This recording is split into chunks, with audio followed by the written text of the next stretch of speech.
Morning everybody, it's Candy Color Poms. These are Calypso and Kino's little 4 girls.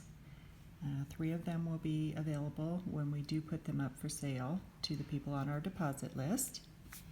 This is a little blue Merle party girl. Look at her little face. I absolutely love this litter. Every single one of them. And come on baby girl, you're burying yourself. Another little girl.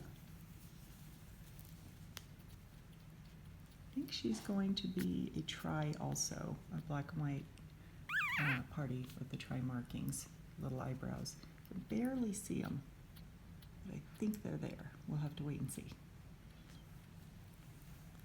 And then we have this little Irish mark black and white party girl, a little white on her nose. Under her underside is all white.